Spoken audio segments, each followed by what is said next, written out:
halkan waabiga Shabeelle waxa uu degmada Afgooy ka maraa bartamaha sidaad u jeedaan waa uu beeyareeyay waxa guud ahaan istaagay isticmaalkii doomaha dadkana wabiga si caadi ah ay u dhaxmarayaan bulshada ku nool labada gedi ayaa caadi ka dhigtay in wabiga marka sidan oo kale uu noqdo ay iska isticmaalaan iyagoo oo markaasi aan wax doona isticmaaleenin marmarka qaarkood ayaa dhacda in gaari dameero ama mootooyinka labada lug leh ay soo dhaxmaraan wabiga sidaad u jeedaan wabiga ayaa noqday mid ka soo yaraada hal dhinac iyadoo intiisi badan ay qashin aad u fara badan buux dhaafiyeen bulshada ku nool degmada Afgooye ayaa walaac ka muujiyay cudurrada ka dhalan kara qashinkan faraha badan ee lagu soo dhaxshubayo wabiga cudurrada ka sokow haddii biyo uu keeno wabiga ayay ka cabsi qabaan inuu fatahaad uu sameeyo maadaama meelihii biyaha wabiga ay mari lahaayeen laga buux dhaafiyay qashin aad u fara badan aqoon-yahano odayaal ayaan kula kulannay bartamaha wabiga dhexdiisa maanta waxaynu wax ka weydiinay sida ay u arkaan qashinkan faraha badan ee lagu soo shubayo wabiga iyo baaqa ay dirayaan cagaf-cagafyo ay dalbadaan qashinkan sida inta looga qaadi lahay ee wabiga Afgooye ankay xataa gees loo habeelahay oo loo qodi lahaa waagi maxamed saabir waa la faagi jiray wabigan waa la qodi jiray oo waxa u xil saarnay dawladda hoose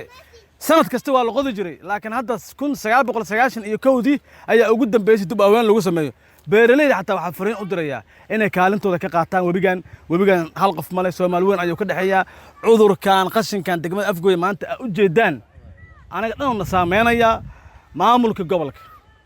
oo u horeeyo mudane CD arintan sida ugu dhaqsiyaha badan ku soo xalli samawada CD-yow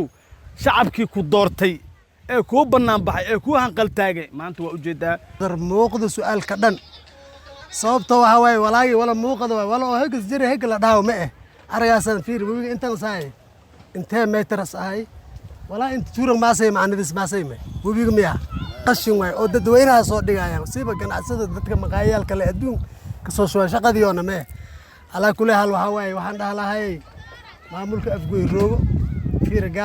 fiir gaar allahaado bahashan la sheena makiiniyal wasaqda la kabiyo la andanooyo gunta la andanooyo beeraleyda la andanooyo masaakiinta la andanooyo intaas ayaan ra'yigay ka darsadee anoo kamid ah akhyaarta beledka oo waliba siiba jabdaale akhyaartiis kamid aha waxaan leeyahay su'aal ma baahan wabiga hadda xilliga dhax taagan aragaasan inta wax taabado hayta ma jiro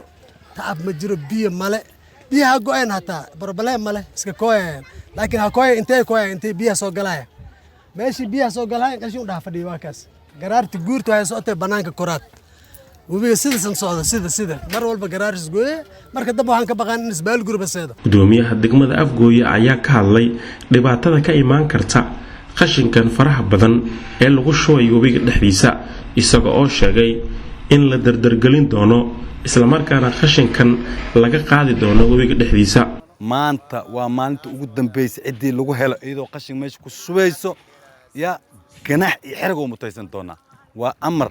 anigoo ah gudoomiyaha degmada Afgooye ahna duqa magaalada ma ogolaan karo nadaafad la'aan magaalada inay ka dhacdo ganacsatada waxaan ugu digayaa oo qashinkooda halkan keensado oo maqaayileyda dukaamaleyda waxaan ugu digayaa inay ka joojiyaan qashinka meeshan haddii dhagaha fur laga gashto oo la joojin waayo talaabo sharci waafaqsanaa ka qaadayna